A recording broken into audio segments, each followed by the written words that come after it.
আমরা তারেক রহমানের নেতৃত্বে দীর্ঘ 16 বছর আন্দোলন সংগ্রাম করে এই ফ্যাসিস্ট সরকারের পতন ঘটিয়েছি। আমরা বাংলাদেশের মানুষের ভোটের অধিকার আদায়ের জন্য, বাংলাদেশের মানুষের গণতন্ত্রের জন্য আজকে আমরা তারেক রহমানের নেতৃত্বে আমরা দীর্ঘ 16 বছর আন্দোলন সংগ্রাম করেছি। আন্দোলন সংগ্রাম করতে গিয়ে অনেক ভাই গুম হয়েছেন, অনেক ভাই খুন হয়েছেন। দেশনেত্রী বেগম খালেদা জিয়া একটি মিথ্যা মামলায় 6 বছর কারাবরণ করেছেন। আমাদের নেতা তারেক রহমান মিথ্যা মামলায় এই ফ্যাসিস্ট সরকারের ক্যাঙ্গারু কোর্টের মাধ্যমে বিভিন্ন মামলায় সাজা নিয়ে বিদেশে অবস্থান করছেন। বাংলাদেশের বিএনপির লক্ষ লক্ষ নেতাকর্মী মিথ্যা মামলা নিয়ে কারাবরণ করেছেন। তারপরও কিন্তু বিএনপির একটি নেতাকর্মীও কিন্তু রাজপথ ছেড়ে যায়নি। তারা তারেক রহমানের নেতৃত্বে রাজপথে দীর্ঘ 16 বছর আন্দোলন সংগ্রাম করে এই ফ্যাসিস্ট সরকারের পতন ঘটিয়েছে। আজকে আমরা এই ফ্যাসিস্ট সরকারের পতনের পরে একটি তত্ত্বাবধায়ক সরকার প্রতিষ্ঠা হয়েছে।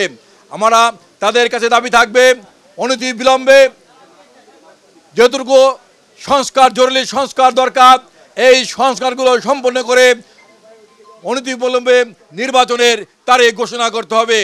কারণ বাংলাদেশের মানুষ গত 16 বছর কোনো নির্বাচনে ভোট দিতে পারেনি।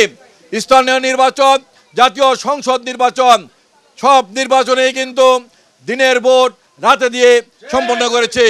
মানুষ ভোট দিতে পারেনি। বিশেষ করে যারা নতুন ভোটার ছিলেন, নবীন ভোটার ছিলেন, তারা মনের আগ্রহে চালাছিল তারা ভোট দিবে, কিন্তু তারাও কিন্তু গত 16 বছর ভোট দিতে পারেনি।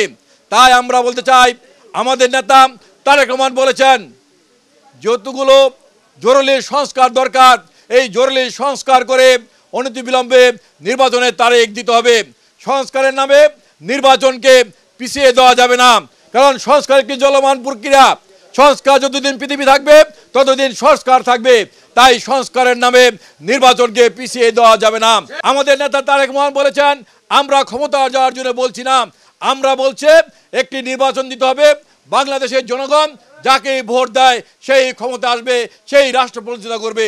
প্রিয় সাথী বন্ধুরা, আজকে এই সরকারের কাছে আহ্বান থাকবে অনতি বিলম্বে নির্বাচনের তারিখ ঘোষণা করে নির্বাচিত সরকারের হাতে ক্ষমতা দিয়ে তারা যেন বাংলাদেশের মানুষের যে আকাঙ্ক্ষা সেই আকাঙ্ক্ষা পূরণ করে।